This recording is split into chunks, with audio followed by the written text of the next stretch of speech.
Hello, everybody, and welcome to the Next Gen Planners podcast. My name is Amelia Hamilton, and I am head of community here at Next Gen Planners.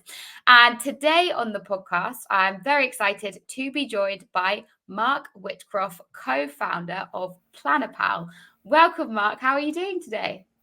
Hi, Amelia. Happy New Year. Can we still say that? I don't know. It I feels think we feels like we can. can still say that a little bit, but it's getting a little bit old. But yeah, thanks so much for having me on today.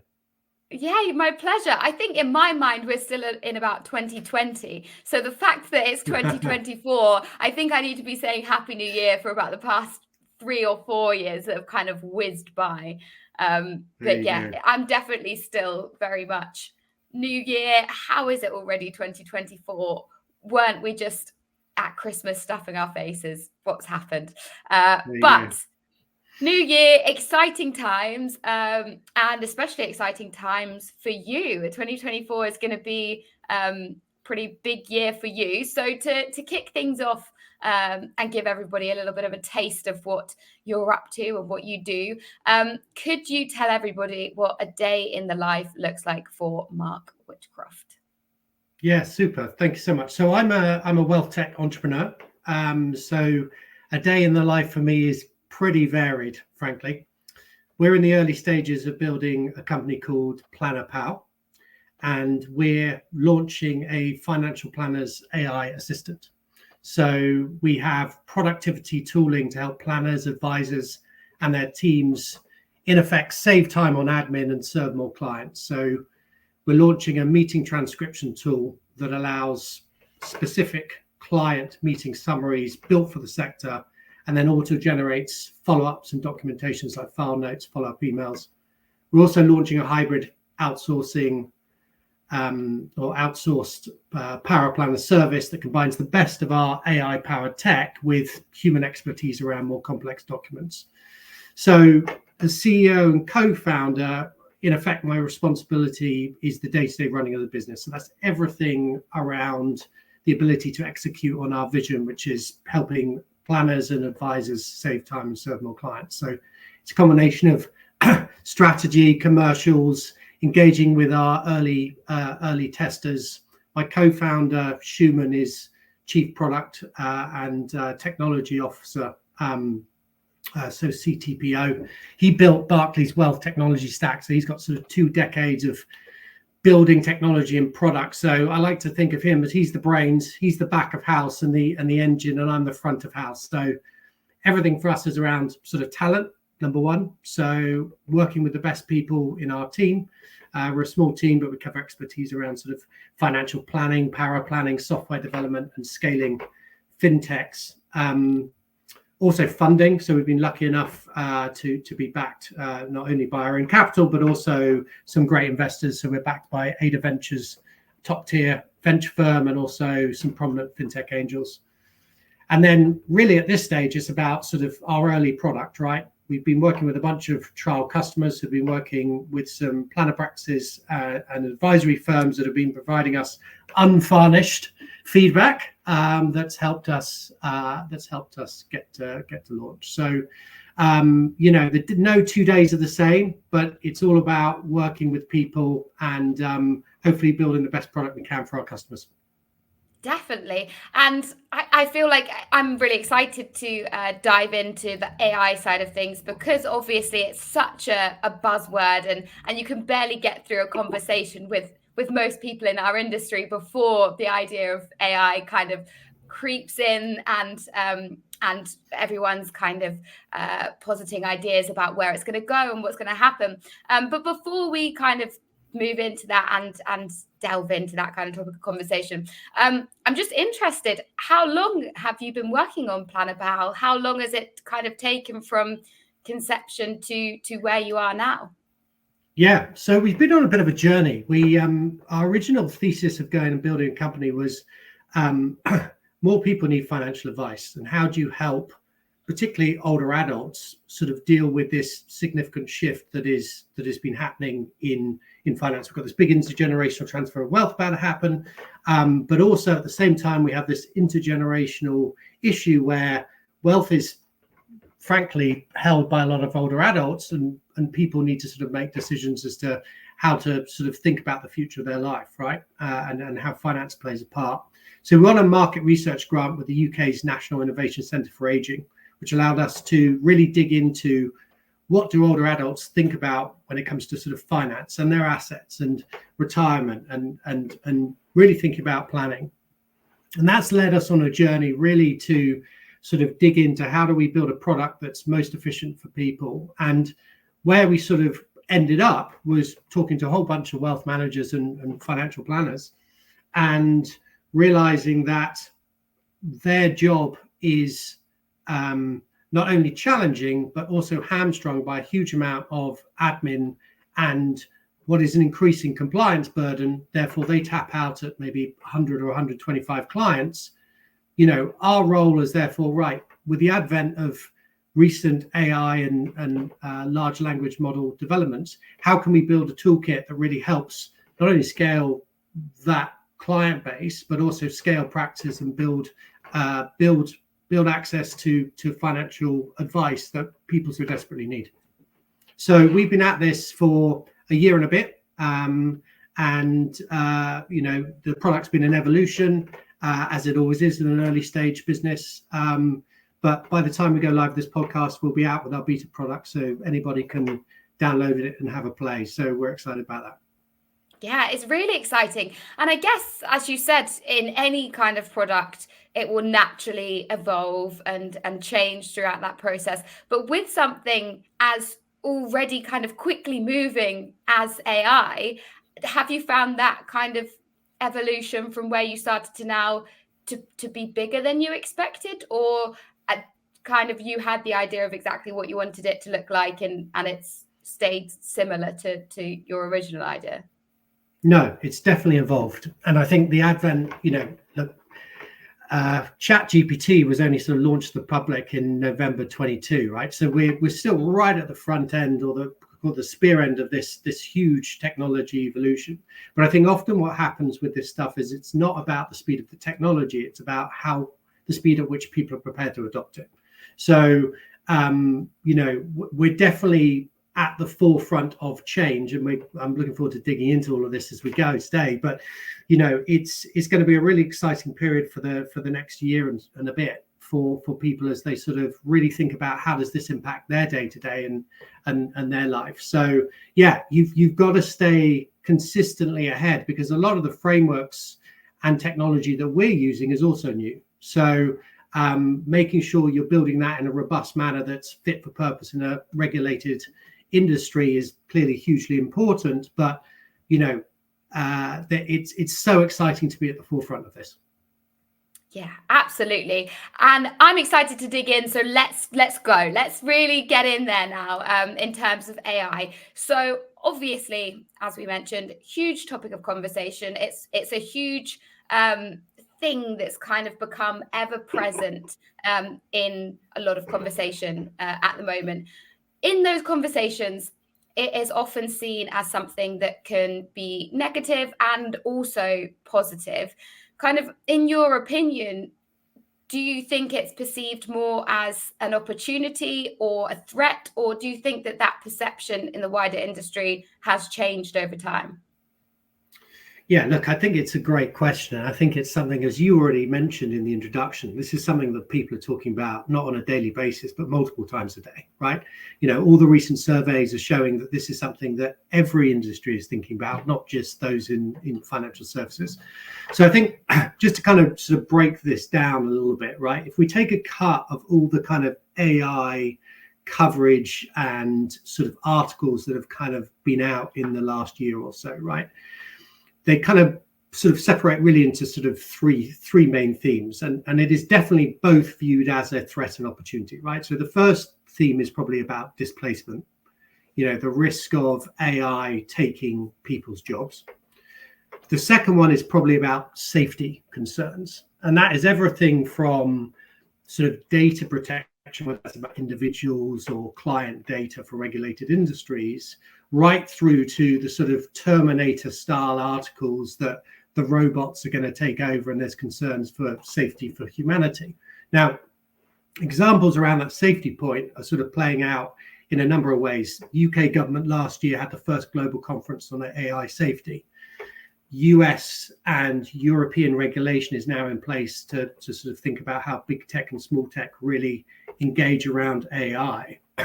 And then also what sort of confuses and muddy the water even more is you've got really high profile entrepreneurs like Zuckerberg and Musk that take different sides of this sort of decision as to how dangerous it is. So safety is probably the second bucket. And then the third one is about application, right?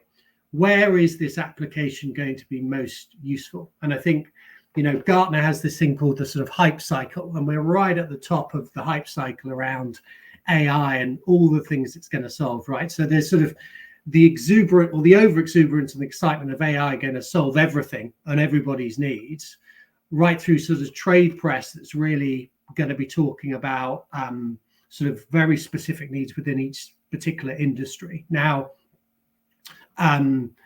when we sort of think about that sort of application point, as we go off the sort of hype cycle, we go into a trough of disillusionment, right? And that's what's going to be next. Is people are going to be thinking that actually this doesn't solve all the problems that have been promised to me, and actually, it can be pretty temperamental. It can throw out jargon. There's a big comment about hallucinations. So one of the things that we work very carefully with around sort of Planner Pal is making sure you sort of build robustness around this stuff to sort of minimize the issues around it. But this is an evolving field. Now, on that sort of threat and opportunity around jobs, just to kind of dig into that a bit more, right? That displacement point, late last year, the UK's Department of Education published a new report on AI and the impacts for the job market. Now, the report's authors sort of talked about a consensus being somewhere between sort of 10 and 30% of jobs being automated by AI, right? Huge amounts of potential jobs. Now, unlike previous technology cycles, whether that is blockchain or the advent of social media or the advent of mobile, this one is actually squarely aimed at sort of a lot of white collar jobs and knowledge workers. So whether it's lawyers, accountants, consultants, recruiters, there's plenty of concerns about sort of financial services and particularly things like customer service. And what you're going to start to see the evolution of a little bit is sort of organized labor movements, right? So a good example of that is New York Times have just launched a lawsuit against OpenAI for using their content to train OpenAI's large language models. So I expect we start to see more and more of that around this sort of concern around displacement. Now, that's sort of about job displacement. I guess the next tier down is sort of task replacement, right? And that's where we're really focused, which is there is a whole bunch of repetitive, low-value work that a lot of people do that is not valuable to the ultimate goal of or role of the job, but actually a lot of that stuff can be automated either today or going forward as the technology continues to evolve. Now, Stanford and MIT did a study around 5,000 Philippines customer support agents. Now, with the technology today, they could make them 14% more productive. And I think what's super interesting about this task replacement piece is if we're looking at role replacement versus task replacement, my view would be actually you're less likely to be displaced today by AI, but you are potentially likely to be displaced by somebody who is using AI. So one of the things to really think about for your community is how can people start to get ahead on this topic, right? And further down the line, we could start to see really sort of interesting dynamics playing out where there's a flattening of skill level between top and bottom of organizations. And this could start to impact wages as people get more scalability in their own role by utilizing this technology. And then I guess the third bucket is like new job creation, right? We're about to advertise for a role for a prompt engineer. Now, a prompt engineer is somebody that helps us train our models. That role didn't exist 2 years ago. We're going to start to see things like VP of AI marketing coming up in big firms. So there's all these roles that are going to be created off the back of this new technology. There's a very smart guy called Martin Ford who's written a book called The Role of Robots, How AI Will Transform Everything. And he kind of breaks this point down into kind of three buckets, right? Which is, the three categories of things that are going to be protected in this new world order. So it's going to be sort of, firstly, those that are sort of genuinely creative, right? I'm not talking about things like graphic design of an icon, but stuff where sort of new strategies and building new things is important. Because AI uses probability and predictability, right? So creativity is something that can't be replicated today. The second thing is where sophisticated human interaction and people understanding is going to be important. Now, you think about financial planners, client meetings, looking at body language, trying to ask open questions, digging down into topics, using your sort of skill set to really unpack and unpick people's complex scenarios.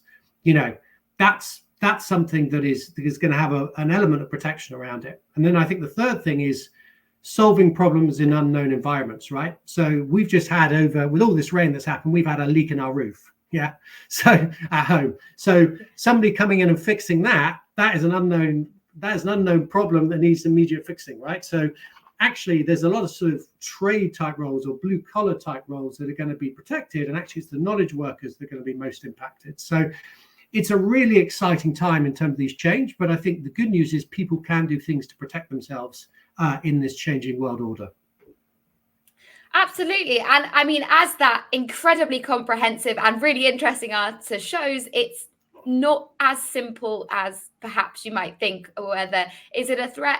Is it an opportunity? Well, it's both, isn't it? And dependent on where you're focusing, the response to that question will be different, and your response in accordance will have to be different too. And as you mentioned there, you're talking about getting ahead and making sure that financial planners are kind of future-proofing themselves so that they can be as efficient and productive as possible in the next kind of few years as this rapidly changing, evolving world continues to rapidly and evolve and change. And so how would you, kind of looking at where we're at now, how would you assess the adoption of AI in fintech? And I'm going to extend that to kind of the wider financial services community so far today. Yeah, great question. So I think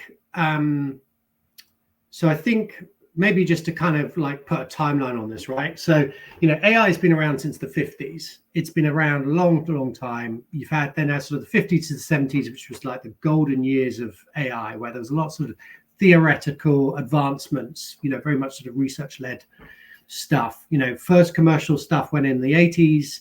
For the last decade, I've been working with companies that have been using AI in financial services. So it's been going on for a while, right? And actually, you and I have been using AI in the background for a bunch of things, right? Whether it's on Google Maps and it's throwing up local recommendations for restaurants and utilizing your location, or when you're listening to Spotify, suggesting tracks. All of this kind of stuff is using AI.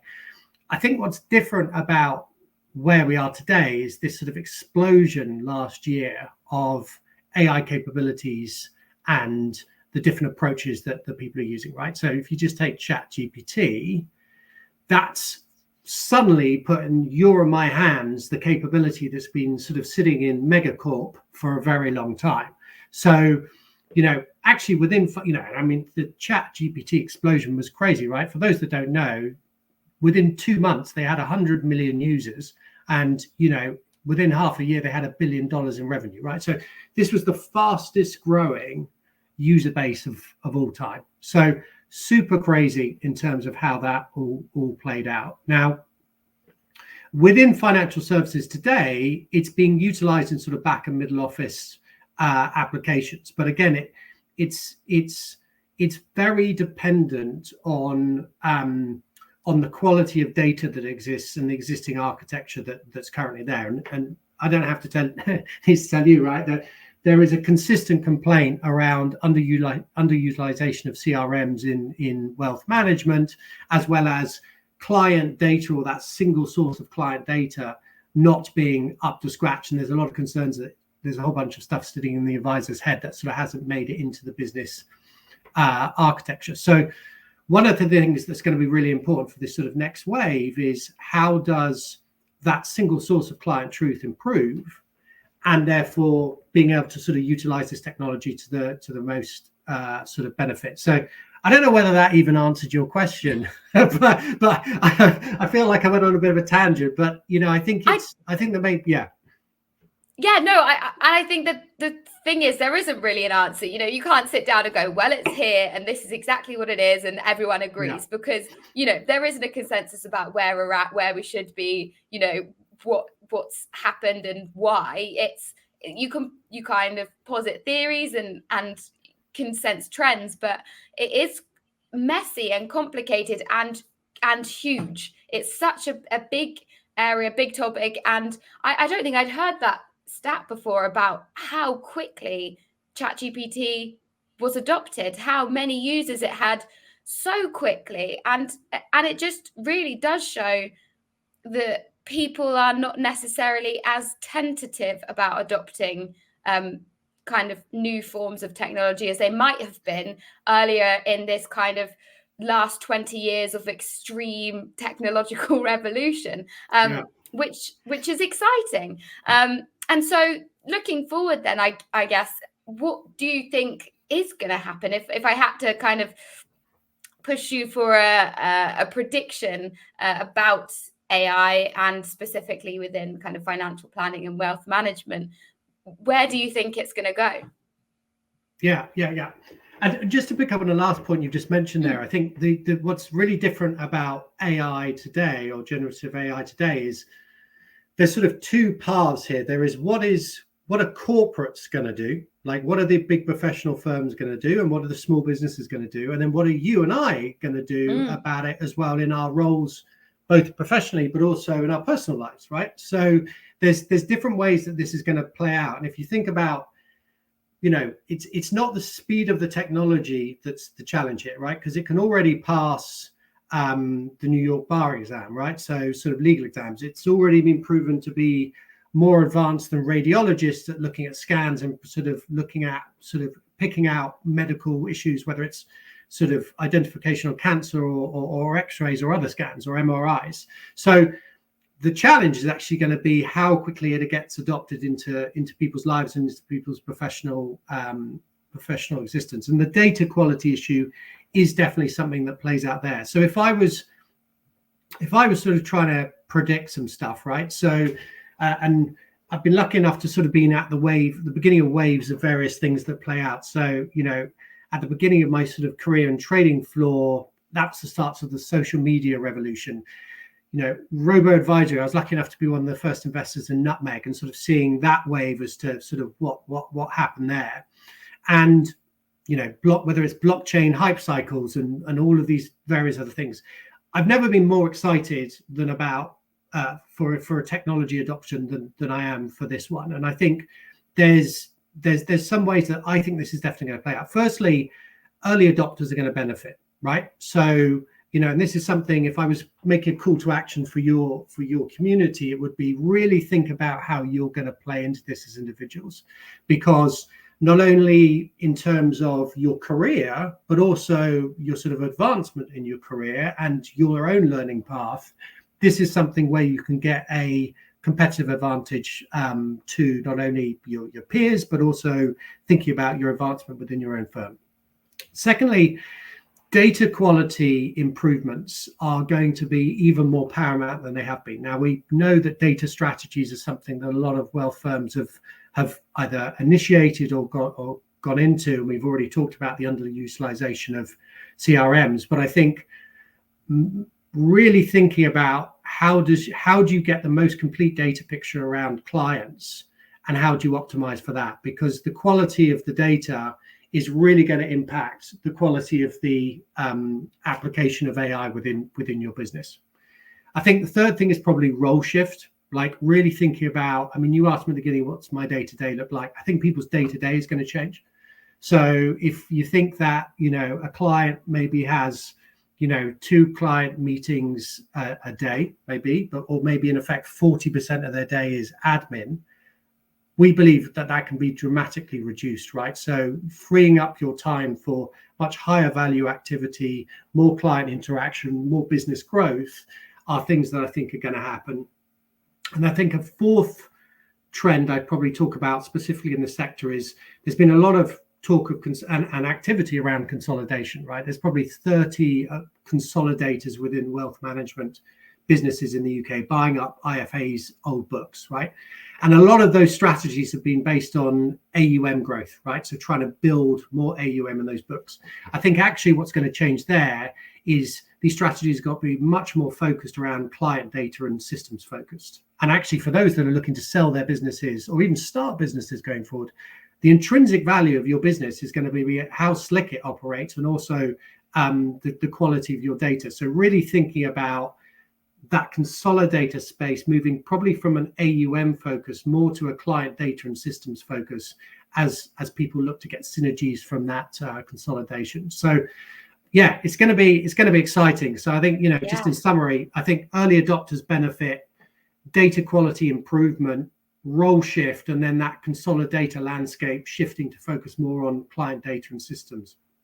Yeah, absolutely. And you mentioned kind of a call to action there for our listeners, and I am going to press you in a couple of questions time, I think, about specific kind of productivity hacks and things that people can be looking at now. But before I do that, it's been, the last couple of questions we've talked about are very exciting, and all of these opportunities and what the future looks like. However, obviously, with anything like this, there's going to be obstacles, there's going to be hurdles, there's going to be some tension between the integration of AI into this process. What would you see as some of the challenges in adopting AI and making it part of, as you said, your daily life? Yeah, so 2 things for me on this point. One is integration. Actually, probably 3 things. Integration into existing workflow, right? So changing behavior is hard. We're a big believer in you don't want people to change behavior. You want people to either adapt slightly to what they're doing or to just fully integrate into workflows, right? Which is kind of why we have a Microsoft Teams plugin with Planner Pal, because we're very aware that this is, like we are doing now, a lot of people are talking online with client meetings these days, right? So integrations into existing workflows. I think secondly, integration into existing systems. This sector for way too long has dealt with an issue around nothing talking to each other. And we're big believers in integrating. We will integrate with any systems that our client have, because as long as that provider will allow us to, we're a big believer in sort of that API connectivity, right? It's absolutely crucial. And then I think the third thing is about this human adoption, right? As we've already discussed, the technology speed is not the issue. It's about the adoption speed. And I think we're going to go through a really interesting part of sort of the next wave of sort of human nature as to how protective people get around not only their own roles, but also protecting their teammates and all the rest of it. Because that fear factor won't disappear in the near term. But I think the real thing here is about making sure people get an aha moment really quickly with using the technology. I think that's the whole point of how we've thought about our go-to-market is you can download and have a free trial on our app and our web portal immediately, and within 5 minutes you'll get an aha moment as to, wow, this technology can be really useful for me. And I think getting people to a place with that as to how they think about this technology in their existing day-to-day, both professionally and personally, is really important. And then just to remember, actually, you're already using this, right? It's just sitting behind a whole bunch of existing tools that you already use, right? Whether it's been Google search or whether it's been Spotify or whether it's social media, you're using this stuff all the time anyway. And it's just the next wave where actually you have more control to craft what it does for you in terms of impact. Definitely. Yeah. And there's so much out there already. And I think what can be another kind of obstacle or hurdle to access into this whole sphere is just how much information there is and how confusing it can be. So my next question, I kind of want to break into two parts actually, and that's for people listening. Firstly, those who haven't kind of ventured into this area much before but would like to, and secondly, those who are already kind of integrating AI into practices and want to do so more and be even further ahead.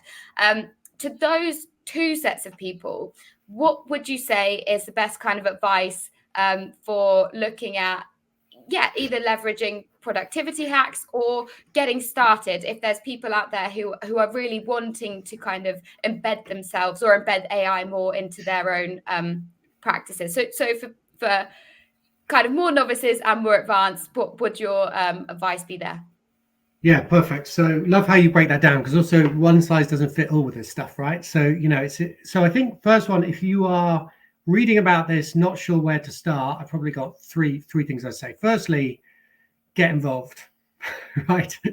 And because the amazing thing with this new wave is that because there's so many builders out there, what's really exciting about the tech community with this stuff is often tips, tricks, techniques, frameworks are either open source or they're kind of easily accessible. So it is amazing how much free information is out there, right? And it's not going to cost you a dime other than your time, right? So I spent way too much money going to Harvard Business School, right? A lot of money.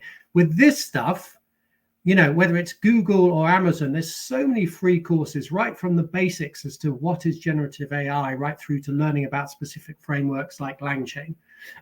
So there's free access to information out there, and just pick something. There's a bunch of this stuff on LinkedIn, but if you want to check out some specific ones, Google and Amazon do free AI courses, right? I think if I was to pick, and again, like LinkedIn, if you just do generative AI, you'll find a bunch of influencers and you can follow those. If I was to pick one person that I think is brilliant, is Andrew Ng, right? This guy is one of the kind of leading figures in artificial intelligence. He was founder and director of Google Brain, and he's directed the sort of artificial laboratory at Stanford on artificial intelligence. What is amazing about him is he can take complex and explain it in simple form. Even people like, I can understand it. So he has a company called deeplearning.ai that does free courses on AI. And I find that stuff fantastic. He also does a newsletter. So just sign up for some of these newsletters, start to learn a bit more, and then just sort of start to learn a bit about the terminology. So I think the first thing is get involved. Most of this stuff is for free in terms of learning. It's great. Secondly, it's probably one of the best advice I give people about career advancement is find big problems that your business leader or your boss has and figure out how to solve them, and they will love you for it, right? And every firm right now is trying to figure out what the strategy is. So actually, why don't you take the initiative and be the point person for trialing these new tools and thinking about integration? Like, how can you help feed into your firm strategies around this? And I can assure you, business leaders are worried about this. And I think there's an advantage here to having a growth mindset and really looking to try things out. And that again feeds through to this kind of client single source of truth, and how do you really optimize that within a business? So, to repeat something I mentioned earlier, people's jobs won't be replaced by AI, but you may be replaced by someone else using AI. So really think about that as your career enhancement strategy, and don't wait for people to tell you to do this stuff. You can just grab this with both hands. And then thirdly, I think a more specific kind of productivity hack would be learn about prompting, right? Now, this is a real unwieldy technology that will spit out rubbish answers without being given kind of direction and constraints. So the thing about prompting is kind of like instructions. So learning how to do different types of prompts. And again, you'll sort of have on LinkedIn, you'll see a bunch of sort of cheat sheets on how to do best prompting. So you can Google that as to, best prompting for specific roles like marketing, or best best prompting for customer service roles or something like that, and you'll sort of get some instructions on how to do it. And then have a bit of a play, right? There's, in our personal lives, everyone thinks about this technology in a professional context. There's a wonderful chatbot that's been founded by one of the co-founders of DeepMind that was bought by Google. It's called Pi, and I think the website is Try Pi. And that can give you kind of coaching advice. It can give you career advice. It can even give you relationship advice if you want it to. So that's something to really think about. And again, in professional life, give Planner Power a try, right? We'd love to learn how you find that useful. And then I guess your second part of your question is those that already have AI integrated. Now, I expect it's probably in the middle and back office systems, and it may not be directly utilized by the firm. It may be from providers that they already have, right? Whether it's the CRM, I know the CRMs are sort of working on this strategy, but I'd really think about the front office and the client engagement piece as well, which is kind of where we've started, because actually that is where your source of truth really starts. And actually that's where the capture and a lot of the efficiency can be gained today, because there's data leakage immediately when people are coming at a client meetings. So, I think for those that are out there, really think about what is your AI strategy across the entirety of your workflow, and don't just be reliant on your existing vendors, right? Because one of the dangers with strategy is, you leave the answer to someone else. And actually, this is about coming up with the answer for yourselves. And we'll be creating content on this as we go. So if people give us a follow on our LinkedIn page, we'll have more and more on this to really help people think about how can I, as the individual, use this to impact my day-to-day. Definitely, and I do want to bring it back round to Planner Pal and where you're at the moment, and what you're doing, and where you see yourself going as well. So if I just kind of hand it over to you a bit to kind of explain, what you've got going on, what projects are in the pipeline, and what you're up to. Yeah, thanks. So yeah, we by the time we go live with this, we will have launched our beta product. So people will be able to download the app and the web portal and have a go on the free trial. So Planner Power is a financial planner's AI assistant. So we sort of blend the best of people and technology. So our technology products, we've launched some productivity tools that help planners, advisors, and teams save time and serve more clients. So we've built a transcription tool specifically for this sector. So, it'll do meeting transcription, it'll do meeting summaries and client follow-up that's specific for the day-to-day of your community, right? So file notes, follow-up emails, auto-completing fact finds, and other things.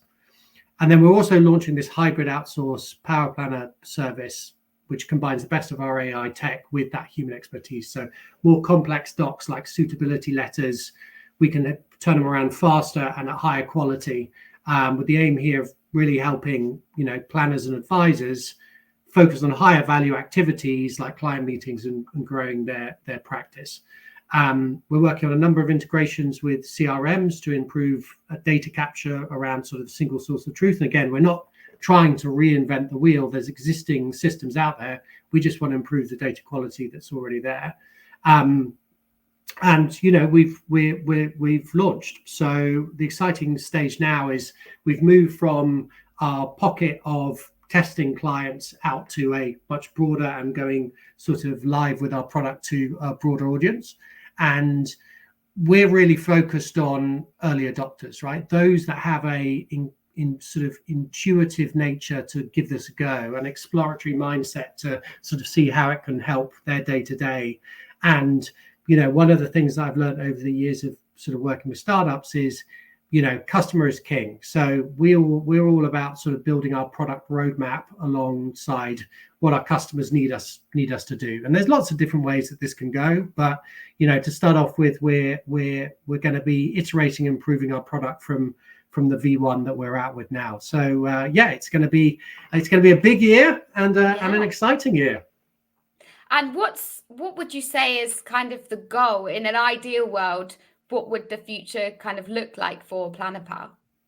Yeah, I mean, our underlying mission here is to get more people access to financial advice. And we do that by empowering those that provide it, the specialists, those that operate in the regulated activity, to be empowered to serve more clients, to be able to grow their practice and benefit the society at whole. So for us, this is a starting point, and we'll be adding more tooling as we go, and we hope to grow with our clients, right? I mean, the idea here is that a lot of people need help, and we want to really focus on pushing that through. So I think you've got to adapt as things develop, and we're sort of being aware that this is not a straight line. It's a zigzag path, and you just got to stay resilient on it. So we're lucky enough to be backed by a great set of investors, and that really gives us the capacity to focus on building the best product possible. Definitely. It's so exciting, and I really look forward to seeing where it goes and what happens after now you're out there and people can have a look at it. But just kind of rounding things off then, there's two questions that we like to ask everybody who comes on our podcast. And the first one of those is we like to ask guests for a book that's helped them in their career so far. So do you have a book to tell us about? I have lots of books, but I have one in particular. So there's this wonderful book called 100-Year Life. Have you read it? I haven't. No, who's it by? Okay. So two London Business School professors, Linda Grattan and Andrew Scott. And the book says kind of what it says. It does what it says on the tin, right? It talks about how in this day and age, the generations that are upcoming, living to 100 won't necessarily be an unusual thing, right? And I'm dyslexic, so I love audiobooks, but this is probably the only book I've ever read in paper form in one sitting. I just found the whole thing absolutely fascinating. I read it maybe about 15 years ago in my career, and I wish I'd read it earlier. So, what it basically, I'll give you the quick summary. So it talks about how if everybody's living to 100, there's so much societal change happening, yet systems are no longer fit for purpose. So this idea of this 3-stage life where you go to school, study, you work, and then you retire, that no longer plays out. And this obviously has huge application to your community, right? Which is where people need to start planning for life. So retirement used to be this 20 to 30 year journey, which people played golf and went traveling and had a jolly good time and spent time with grandkids. Actually, now, when we see over 1 million people over the age of 60 returning to work, people don't have enough to last for the length of time they're going to be living. Careers are going to change. You're going to have to continually reskill. And we're going through one of those now with AI, the advent of AI in everybody's hands. Having 2 or 3 different careers is not going to be an unusual thing for people. So thinking about that book and how it sort of played through to me, it was all about, it totally changed my outlook on life, right? So having a growth mindset, continually learning is hugely important. Surrounding yourself with better people that have much more specialist knowledge and can help elevate your knowledge, but also as a team, 1 + 1 absolutely equals 3, and also helping others on their path, because none of this stuff around careers or thinking about what do I want to do in life, nobody has the answer. And it's really an evolution of experience. But this was a book that gave me a really exciting framework to really think about all of the possibilities that are going to play out as the world evolves.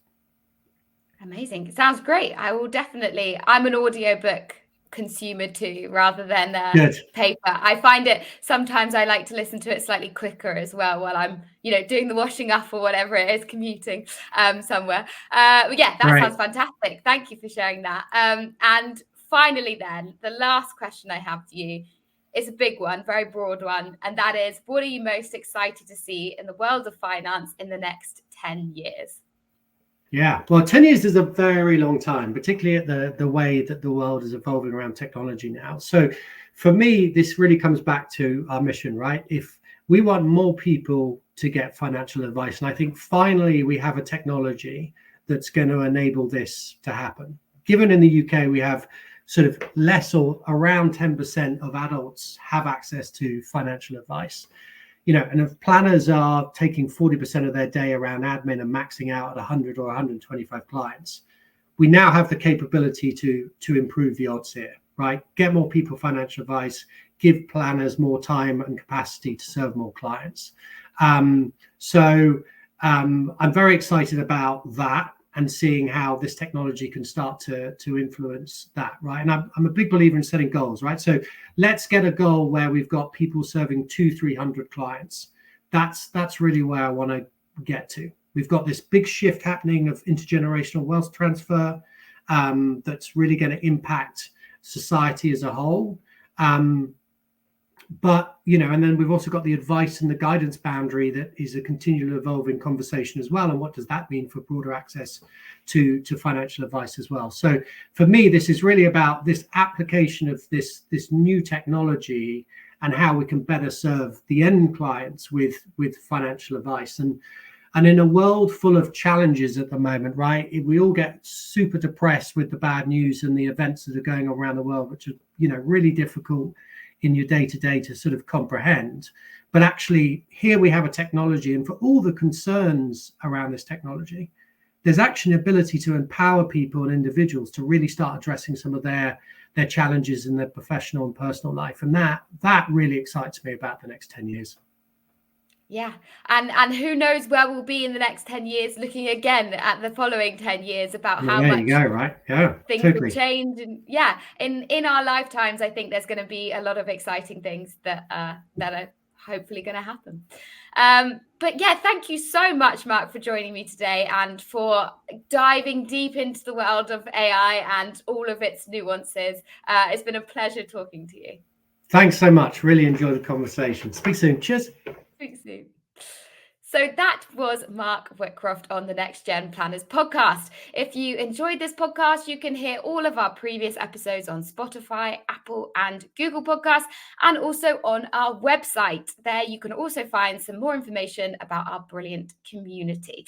Finally, if you can, do leave us a review. It really helps to grow the podcast and get it out to even more people. Thank you very much.